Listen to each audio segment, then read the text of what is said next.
Online सट्टे का game over. जी हां, भारत सरकार ने आपके बच्चों के भविष्य से जुड़ा, आपके परिवार से जुड़ा एक बहुत बड़ा फैसला लिया है और ये फैसला है ऑनलाइन गेमिंग का। देश और दुनिया में इन दिनों ऑनलाइन गेम्स और सट्टेबाजी का चलन तेजी से बढ़ा है।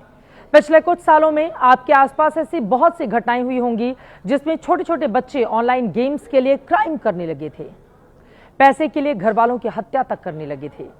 किसी ने गेम्स के जाल में फंसकर जान दे दी, किसी ने अपना सब कुछ गंवा दिया। और तो और बाकायदा देश के अलग अलग इलाकों में फर्जी ऑनलाइन गेम और सट्टेबाजी का रैकेट चलाया जा रहा था। गेम्स के जाल में फंसाकर लाखों करोड़ों रुपए ठगने वाले गैंग सक्रिय थे। सरकार ने देश में पैसे वाले तमाम ऑनलाइन गेम्स और सट्टेबाजी को प्रतिबंधित करने का निर्णय लिया है। टीम बनाकर पैसे जीतने वाले गेम्स भी इसके दायरे में आ गए हैं, यानी जो भी मनी बेस्ड ऑनलाइन गेम्स है उसे बैन कर दिया गया है।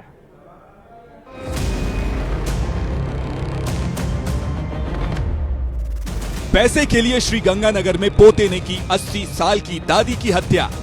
यूपी के बागपत में ऑनलाइन गेम्स की लत वाला बच्चा अस्पताल में भर्ती। इटावा में ऑनलाइन गेमिंग के जरिए ठगने वाले गिरोह का भंडाफोड़। सट्टेबाजी ऐप्स का प्रचार करने पर सितारों को ईडी का नोटिस। पिछले कुछ दिनों की ये खबरें हैं और हर खबर में जो बात कॉमन है वो है ऑनलाइन गेम या गेमिंग ऐप। अब भारत सरकार ने तय कर लिया है कि देश में इस तरह के गेम पर रोक रहेगी। लोकसभा में promotion and regulation of online gaming bill pass हो गया है। The permission is granted and the minister may now introduce the bill. Honorable Speaker, sir, I rise to introduce the promotion and regulation of online gaming bill 2025. अलग अलग मुद्दों को लेकर विपक्ष संसद में हंगामा कर रहा था और सरकार ने बिल पेश किया और पास भी कराया। कोई ऐसा गांव नहीं है, कोई ऐसा घर नहीं है जहां की बच्चे, युवा, महिलाएं, गरीब लोग इस चक्कर में नहीं फंसते। और जितनी आत्महत्याएं की घटना यदि हो रही है उसके तह पर यदि आप जाएंगे, खासकर युवाओं में जो आत्महत्या हो रही है उसमें ऑनलाइन गेमिंग सट्टेबाजी के चक्कर में ही जो है उनके पैसे डूबते हैं। इस फैसले के जरिए सरकार की मंशा अब देश में ई स्पोर्ट्स और सोशल गेम्स को बढ़ाने की है। कानून बनने के बाद अगर कोई मनी गेम चलाता है तो 3 साल तक जेल या 1 करोड़ का जुर्माना या दोनों।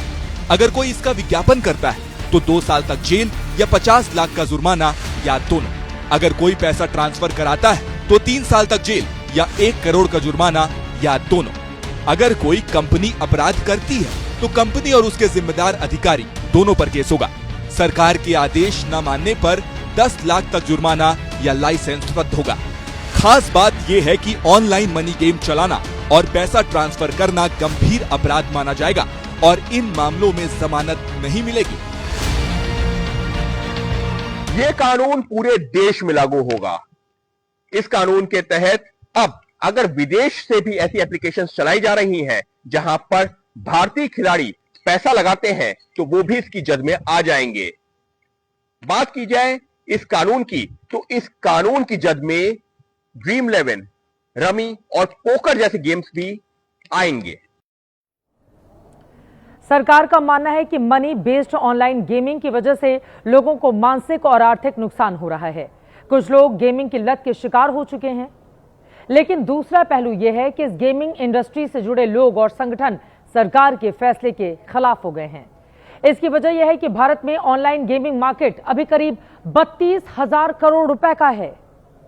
2029 तक इस इंडस्ट्री के 80,000 करोड़ तक पहुंचने का अनुमान था। 2 लाख लोग गेमिंग इंडस्ट्री से जुड़े हुए हैं। देश में 1,000 से ज्यादा गेमिंग कंपनियां हैं। इनमें dream 11 games, 24/7, WinZO games craft जैसी प्रमुख कंपनियां हैं। देश के खजाने में से हर साल 20 से 25,000 करोड़ रुपए आ रहा है। इस प्रतिबंध का असर विज्ञापन और तकनीकी बाजार पर भी होगा। भारत में हर साल करीब 49 करोड़ लोग ऑनलाइन गेम खेलते हैं।